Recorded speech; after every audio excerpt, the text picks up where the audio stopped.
Anyone wishing to serve the highest Lord must endeavor to find out his will. If the disciple is unable to recognize what the teacher wants, he can neither follow him nor promote his plans. Do you want to follow the commandment, "Thy will be done"? This presupposes the knowledge of that will.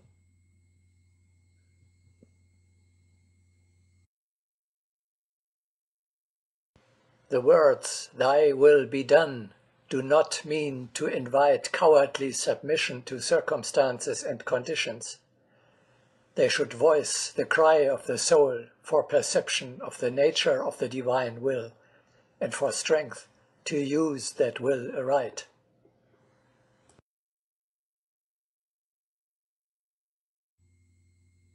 The first words of Saul, just having become Paul, to his new God were,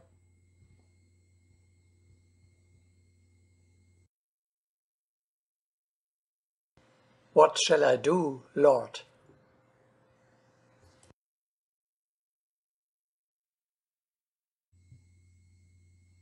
This is also the crucial question of our life.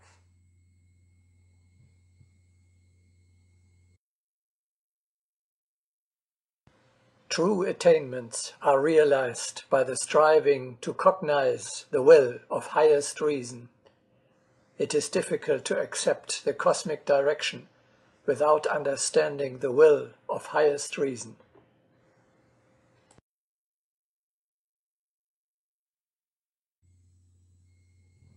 People are helpless to despair when they do not know where to go and what to do, when their Lord is silent and his will is not clear.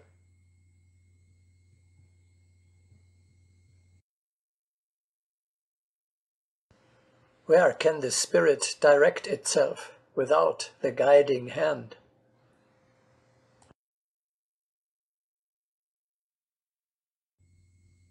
Let us hear the distressing words of Johann Klepper with regard to the soldier king Frederick William I of Prussia.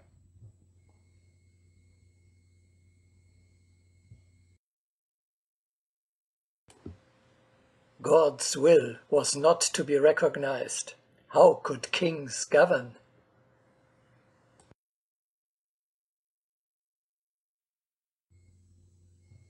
The disciple must, in every detail, in the management of all the small and great matters of his private and public life, find out and enforce the higher will. Here, always to make the right decision is our great creative task.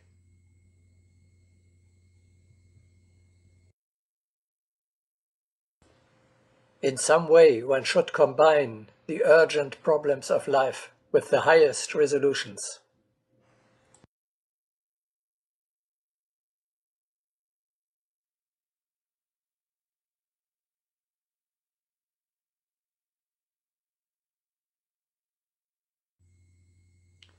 If you find an earthly teacher who reveals to you the higher will, the better. However, evolution requires that you learn to wake up the forces of cognition slumbering within yourself.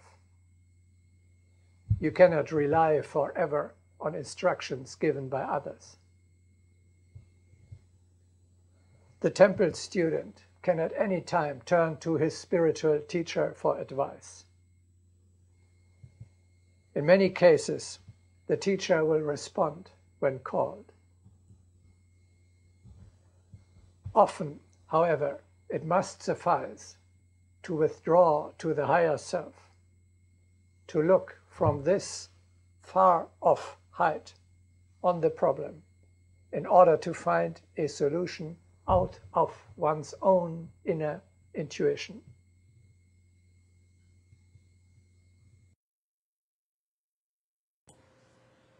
The language of the heart is the breath of the Supreme.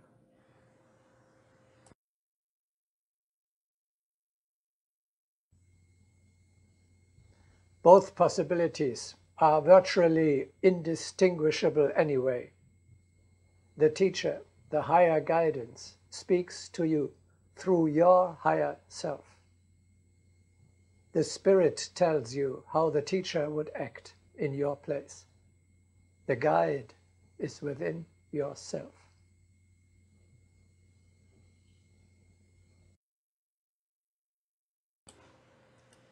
And now, regarding the voice of silence, or the voice of the invisible teacher.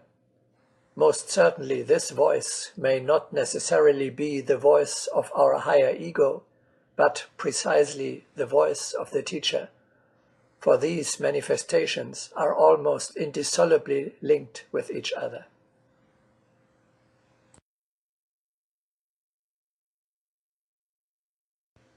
Is it possible to hear the voice of the teacher if our higher ego is in a somnolent state? In true spiritual development, our higher ego is indeed receptive to the voice of the invisible teacher. Therefore, when we begin to hear the voice of the teacher, we also hear the voice of our higher ego.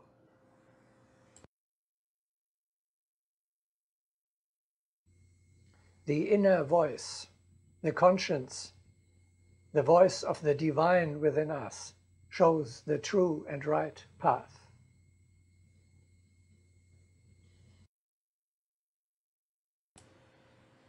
Saraswati knows how decisively the voice rings from the depths of our consciousness.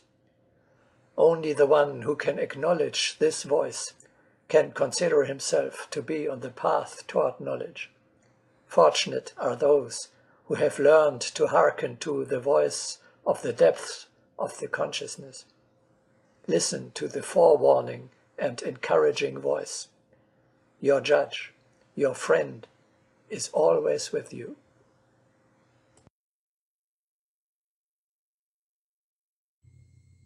Let us therefore listen to our divine self.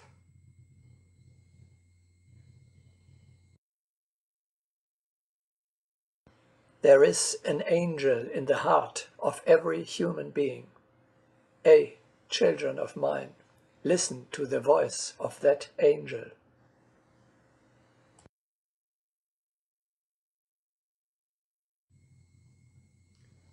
You feel very accurately when you behave unworthily. The fine sense of the heart is an infallible guide.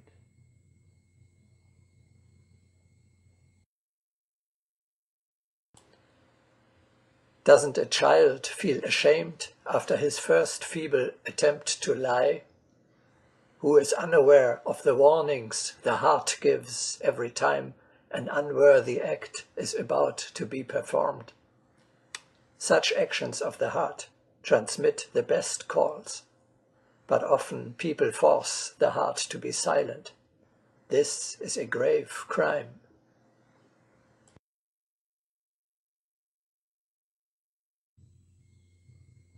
The angel within yourself and the guardian angel who accompanies you both cover their heads in sadness when you deviate from the path.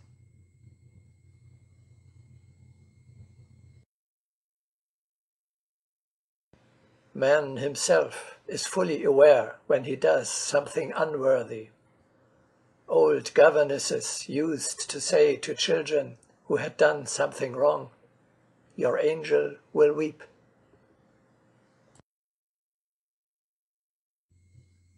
Your higher self speaks as an internal guide to you, with the greater clarity and precision the farther you have advanced on the spiritual path.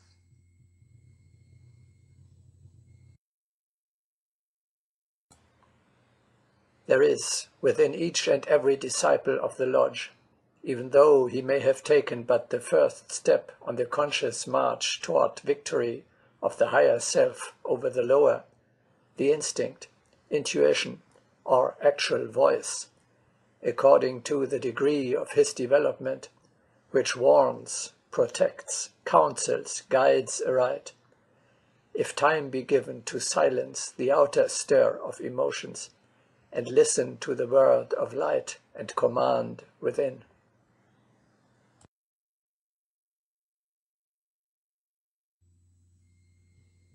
You must train yourself in order to be able to perceive more and more the voice of the teacher within you.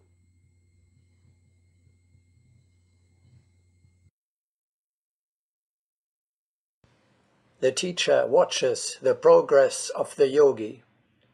The sign of his progress will be the ability to hear the voice of the invisible teacher.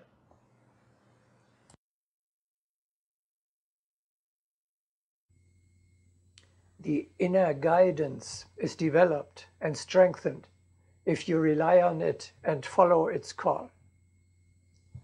However, if you hear the instructions of the Master but do not execute them, you corrupt the higher senses and deprive yourself of help from above.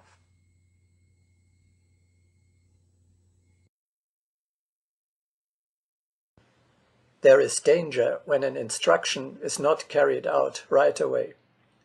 This is also harmful to the heart itself, for what could be more destructive than commands to the heart that are not carried out?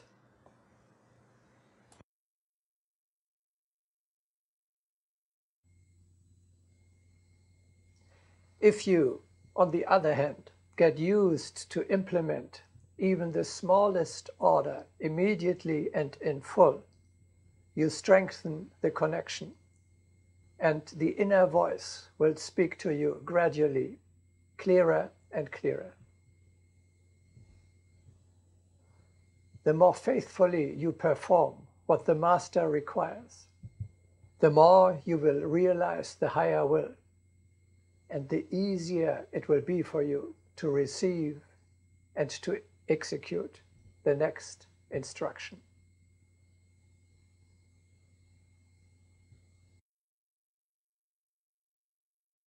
Striving toward fulfillment of the higher will leads to sensitiveness of perception.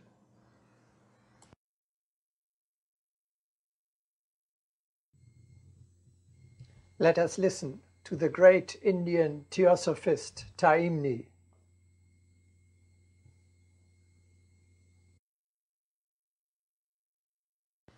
The ability to recognize what is right can only be acquired through making it our unshakable habit to do conscientiously and at all costs whatever is right, regardless of inconveniences or losses that may arise for the moment. Again, we are dealing with a virtuous circle.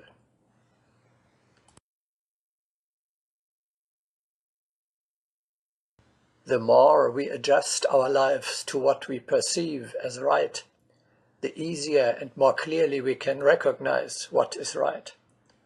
And the more clearly we can see what is right, the easier it is for us to convert this perception into right action.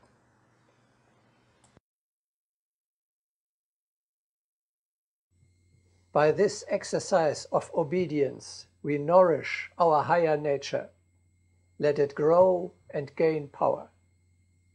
As Sri Aurobindo says,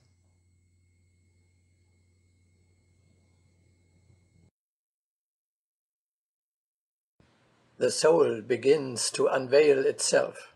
The psychic personality reaches its full stature. The soul, the psychic entity, then manifests itself as the central being, which upholds mind and life and body.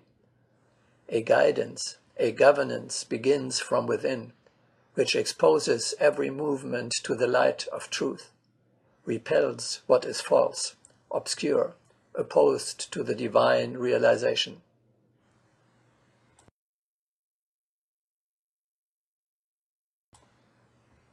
Every region of the being, every nook and corner of it, every movement, formation, direction, inclination of thought, will, emotion, sensation, action, reaction, motive, disposition, propensity, desire, habit of the conscious or subconscious physical, even the most concealed, camouflaged, mute, recondite,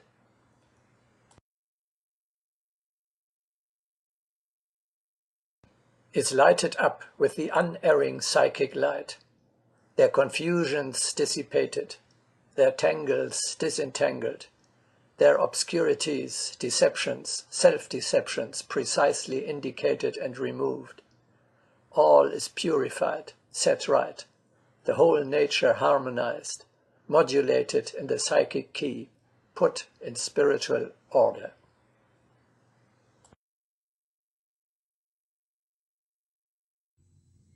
Thus, the path lies clearly before us, to become an ever more effective tool of the Master, an ever purer channel of his spirit. This path starts with the small exercises of obedience of everyday life. If you do not leave it, it leads up to the highest cooperation. At the end, it is less and less you yourself, and more the Master, the Divine Spirit, which acts through you on earth.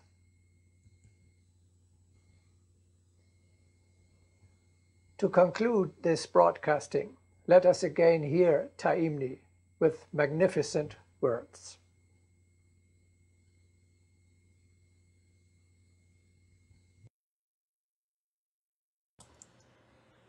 We try to do even the most boring, unpleasant work with a song in our heart, if we feel that we are doing it for him.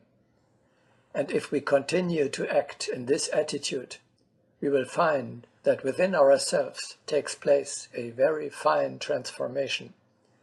We feel that we become more and more a tool of his life and his love.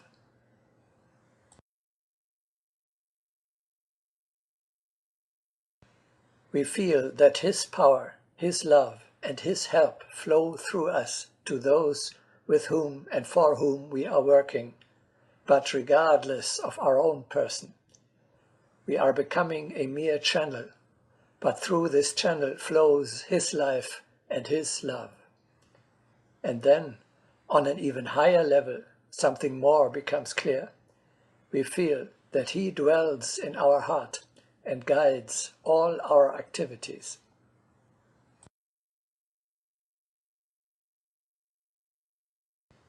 He has always done this, but we, in our selfishness and in the mistaken perception that we are the doers, were unaware of this. We put all kinds of obstacles in his way and inhibited the flow of his power and love. But now we have realized it and surrender entirely to this inner guidance and current. Henceforth, he reigns within us, and we are happy to be his instrument.